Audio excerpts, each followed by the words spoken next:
And so here we are, the final Spyro game in the PS1 trilogy, and Insomniac's last game with the purple dragon. Spyro Year of the Dragon, my favourite Spyro game of all time. I just feel like Spyro Year of the Dragon takes the good from 2 and makes things better while adding new interesting gameplay styles to the mix. With that said guys, I'm going to give you my 5 reasons to play Spyro Year of the Dragon.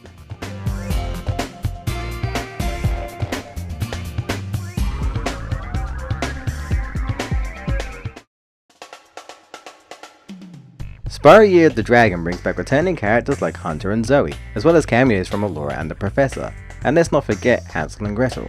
However, we are introduced to 4 new playable characters, as well as the new villain the Sorceress and her apprentice Bianca. Now, I'm not a huge fan of all the new gameplay styles, but I am a fan of the characters' personalities.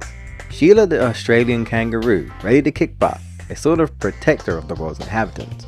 Now, the Reignited Trilogy made her look like a deputy. Was she always a deputy? Not like you could really tell in the original, but hey, I can definitely see it. I'm also convinced that Sheila's a sadist. I love the smell of singed Rhinoc in the morning. Yeah, I wonder if they'll take that out of the remaster. Sergeant James Byrd reporting for duty. It's partially a take on James Bond, military Byrd with the latest state-of-the-art rocket launchers, always ready for the next mission and any excuse to fire his rockets. Also, Tom Kenny voices him. Man, that guy's got reach. Bentley the Yeti looks like a big, strong, beastie character. And he is, with his club. But when you hear him talk, he speaks using very long and descriptive words, making long explanations just to get his point across. I mean, it makes me smile just to hear him speak, but he uses words I don't think I've even ever heard before. Why, you brazenly avaricious, duplicitous, larcenous ursine! Now hold on! Agent 9 might be my favourite in terms of personality. He's such a crazy, overly excited monkey with a laser gun and a short fuse. His eccentric personality always makes me chuckle, and you know there's going to be a monkey business where he's involved. If you happen to see the Sorceress, tell her I'll be giving her dancing lessons real soon, know what I mean? You bet. Later! Not to mention Bianca the Sorceress in training comes off as the villain, but just a girl who wants to learn magic. She gets character development and doesn't really want to hurt Spyro or the baby dragons, and especially Hunter. Also, she teleports via rainbows. That's kinda cool. Now, the Sorceress has no hesitation in hurting the dragons or anyone who gets in her way.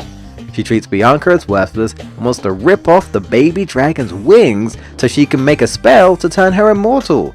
That's just cruel. I mean, look at these adorable things. She's a villain not to be underestimated, and she conjured up some of the creepiest bosses in Spyro. This guy right here, when I was a kid, I was freaked out.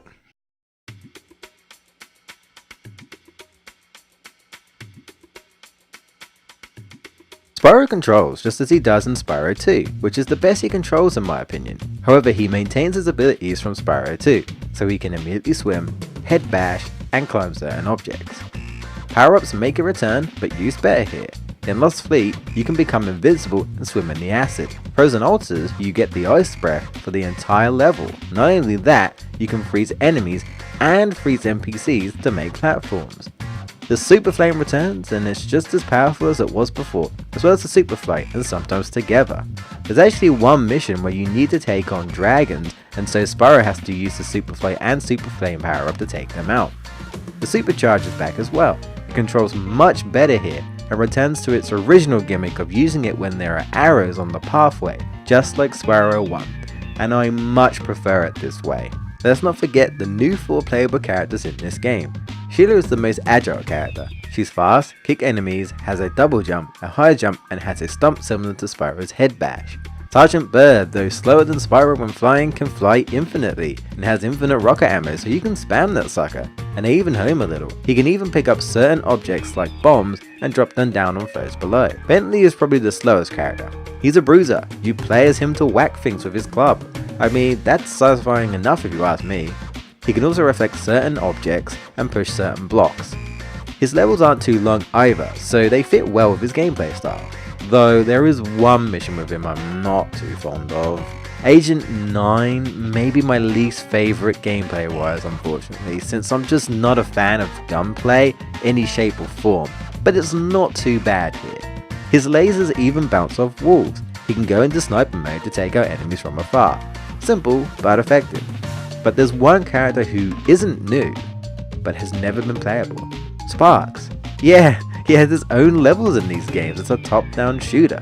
He can grab various abilities to change his shots, and by completing these levels he gains new abilities to help Spyro. Who knew he had it in him? Speedways make a return with added races to test your flying skills, as well as some hunter games on the side. There's lots of different gameplay styles here, which not everyone will be a fan of, but I think keeps things diverse and interesting while not being too intrusive for those who prefer to play as Spyro.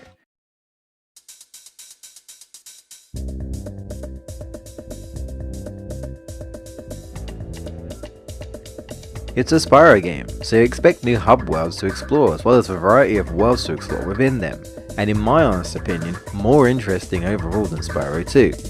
I struggle to think about any levels I don't like in Spyro Year of the Dragon. Sure, there are elements to the stages I may dislike, but not the overall level.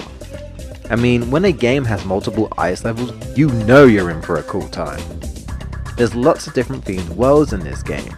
A Greek themed level with an area redesigned into a skate park, an ice themed world with the unique ice breath ability, a laser to fry enemies, and the creepiest snowman I've ever seen. An Asian themed level with bamboo, pandas, and Rhinox wearing Asian themed clothing. Egyptian themed level with dogs dressed up like ancient Egyptians, mummies for enemies, while exploring the pyramid filled with traps. A spooky swamp level at night using giant lanterns to light up the place, and the water is filled with piranhas. Just to name a few. In Spyro 2, when you completed fully, your reward was a permanent super flame. However, in Year of the Dragon you get to go to the super bonus world, similar to Nasty's loot in Spyro 1. A world where you do nothing but hunt for piles and piles of gems, chasing down thieves, doing mini games for treasure, and then fighting the sorcerers one last time in a spaceship battle. I much prefer this reward personally. All hub worlds are based off of the time of day this time, with their color choices representing those time of days very well.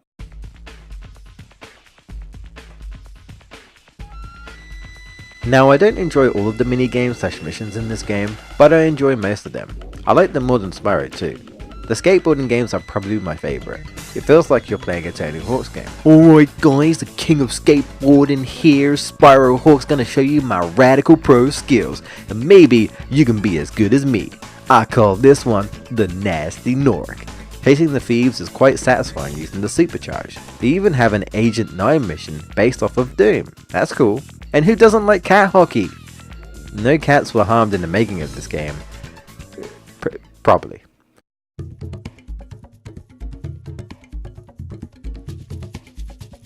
Wait. What?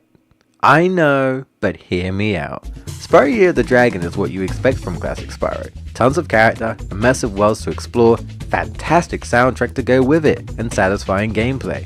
So where does Moneybags come in? Well, I'm sure there have been times when you really wanted to not give him those gems, right? A way to get him back? All the characters he has locked up on all the cages get their revenge, and yet he still doesn't learn. So let me tell you, what other Spyro game allows you to do this? Don't worry, Spyro, I won't be needing any more of your money. Now, don't look so surprised. I found one of the dragon eggs, and I'm going to sell it for a fortune back in Avalar. Why are you looking at me like that? I've got to be going now. Toodles!